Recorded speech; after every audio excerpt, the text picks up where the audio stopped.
Today I'm supposed to be filming a couple of videos, and I've been thinking about what it is that I want to film, what it is that I want to say. I had like a whole content calendar thing where I knew a bunch of stuff that I wanted to talk about, and it might come as a surprise to people, but creating content might be one of the hardest thing you could ever do.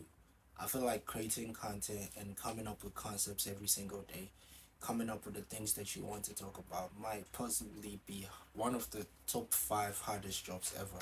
So when you scroll through TikTok, you scroll through YouTube, you scroll through other social platforms, and you just find a bunch of stuff that you think are inspiring and you could do, just take a step back and actually consider the work and the efforts that actually goes into making stuff like that. Now I say this to say today I want to talk about my reason, my why for actually going into business.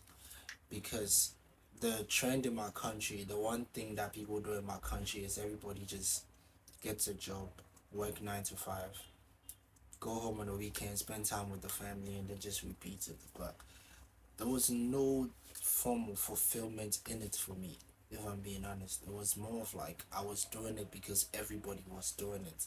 And you grow up in a system where you see everybody doing something, you think that might be the wisest way, that might be the only way to actually go. And because of that, you don't actually push yourself to the actual limits that you know that you possibly don't even have. And I think a year ago, I called up one of my partners. I called up one of my friends and I was like, hey, I have this really good business idea. It's going to make us as much money as possible, but all it's going to take is our time, and possibly it's going to demand more from us. And he didn't really say anything much. All he said was, okay, I'll be home at 5 and we could just talk about it. So he was at work at that time, and I just took a pen, I took a piece of paper, jotted down everything I wanted to do with this business, right? And he came and I pitched the whole thing to him, and he was like, he's interested in doing this, so he's actually going to join me in doing this. So we just started building up on business plans. We started talking to people, started investing in equipment, trying to get people to actually notice what it is that we were doing.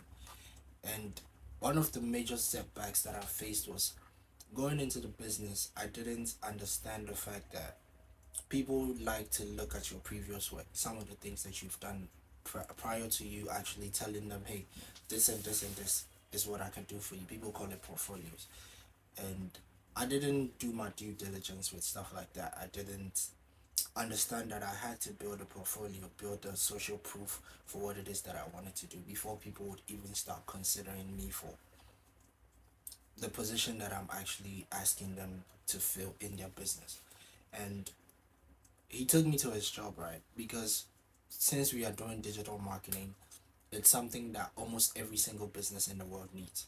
So he took me to his job, tried to introduce me to his employer, in the sense that we were trying to get his employer as a client of ours, because the service that we were about to provide, he noticed that it was something that was lacking in their industry, in their job at that time.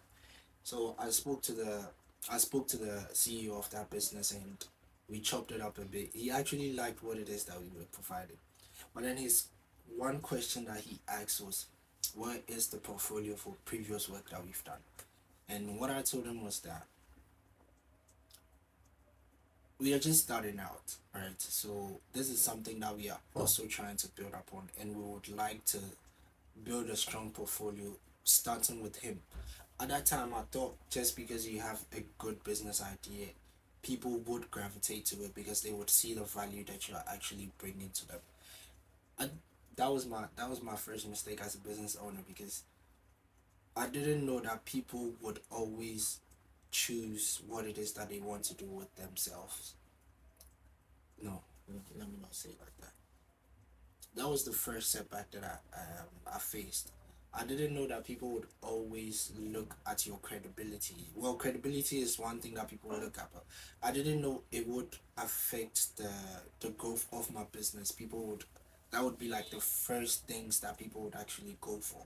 I didn't really consider that. And so because of that, we decided to work for free to build like a portfolio, whatever it is that we needed. I got a team. I think I had a team of about 5 people. I had a social media manager, I had a videographer, I had a web developer, I had a group of friends who were actually down for the cause, right? And everybody was super excited because we had the chance to actually work with somebody. And the major thing that we faced was that upon starting on this agreement with the person, they saw the thing as if they were doing me a favor, in the sense that because I'm doing this for you and because you are building a portfolio out of it, it's you come, you do the work, and then you just go, you give us the material, and then we use it. I'm not saying there was like an exploitation feature there, but one thing you have to understand as somebody starting a business is people are going to always look out for the biggest, the closest interest for their business for them. That is the ultimate thing that they are going to look at. Whether it's sales, whether it's numbers, whether it's people are always going to look out for themselves. And it's not a bad thing because I was also looking out for myself when I pitched you on this idea. I was also trying to elevate my business, elevate my brand. So it only makes sense if you also are just looking out for yourself in that scenario. And so we started. I was super excited about the whole thing.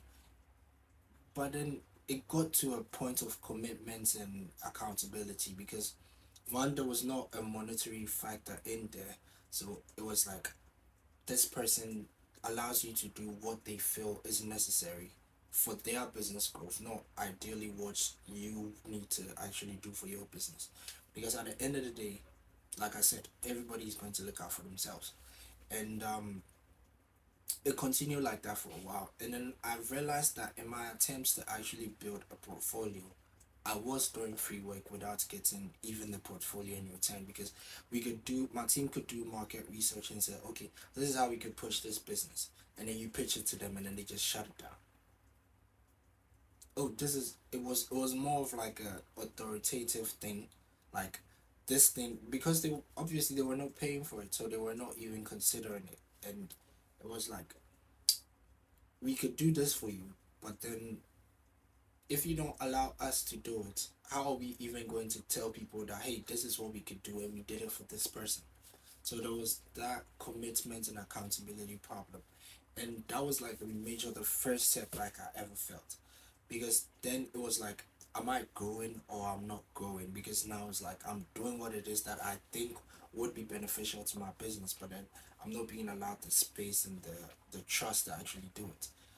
And as a result, after a month or two, I lost my team because everybody was looking at me to actually propel the business to greater heights, like I had promised.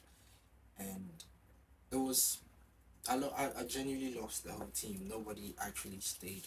The whole well, my friend that I called, Nick, actually stayed in. We've been working towards building something great, gradual process, cutting our losses in places that didn't need, and just pushing the way that we are supposed to push. And it has been a really great journey so far.